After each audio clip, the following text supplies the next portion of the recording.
बिस्मिल्लाहिर्रहमानिर्रहीम। Welcome to public service commission. जो दोस्त पूछ रहे हैं कि सब्जेक्ट स्पेशलिस्ट की पोस्ट पर जो मुख्तलिफ़ डिपार्टमेंट्स के लिए एलोकेट हुई हैं उनके लिए हम अप्लाई कर सकते हैं या नहीं, तो उनका ये है कि ये जो 1148 पोस्ट हैं ये सिर्फ़ और सिर्फ इन 5 डिपार्टमेंट्स के लिए हैं, मैथमेटिक्स, केमिस्ट्री, फ़िज़िक्स, ज़ूलॉजी और बॉटनी। तो इनके अलावा अगर कोई डिपार्टमेंट है तो वो इसके लिए अप्लाई नहीं कर सकता।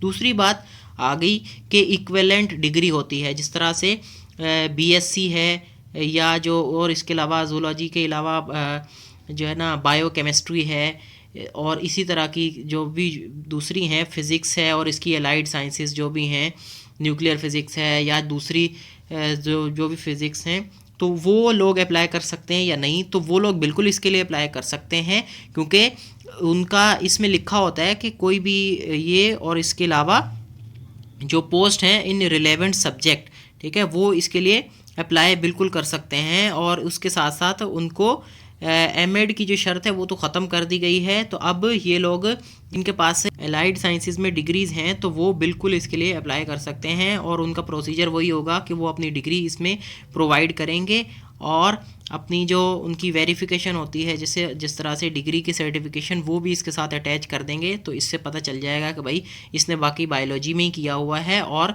जूलॉजी और बॉटनी बेशक उसको उसकी मेन फील्ड में ना हो, लेकिन बात दूसरों की जाए, जिस तरह से केमिकल इंजीनियरिंग है तो वो एक सब्जेक्ट इस अलग आ जाता है, और इसी तरह डीवीएम वाले हैं या दूसरे हैं फिज़ियोथेरेपिस्ट हैं, वो अलग चीज़ है। लेकिन इसी तरह एमए या एमएससी है तो वो इसके लिए अप्लाई कर सकते हैं। एमए इंग्लिश वाले पूछ रहे हैं तो भाई एमए इंग्लिश वाले इसमें अप्लाई नहीं कर सकते, कॉमर्स वगैरह वाले भी नहीं अप्लाई कर सकते, ठीक है जनाब।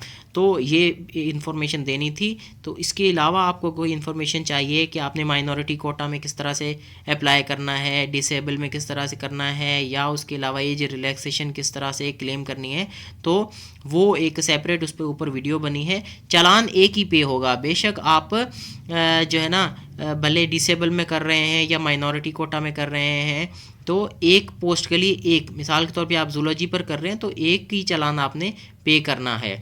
तो इस ऐसे नहीं है कि जूलॉजी और बॉटनी में अगर कोई दोनों में अप्लाई कर रहा है तो एक ही चालान होगा, नहीं, हर के लिए अलग होगा। लेकिन जो लोग समझ रहे हैं कि माइनॉरिटी कोटा के लिए अलग चालान होगा और ओपन मेरिट के लिए अलग, नहीं, वो गलत समझ रहे हैं।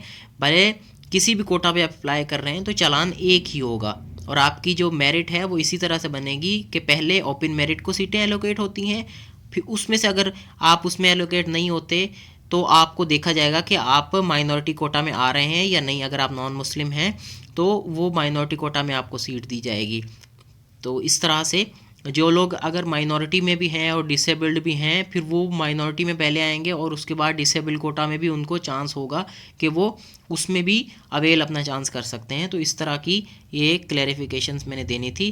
तो अगर तो ये वीडियो आपको पसंद आई है तो प्लीज़ इसे लाइक करें और इसे दूसरों तक शेयर करें। Thank you.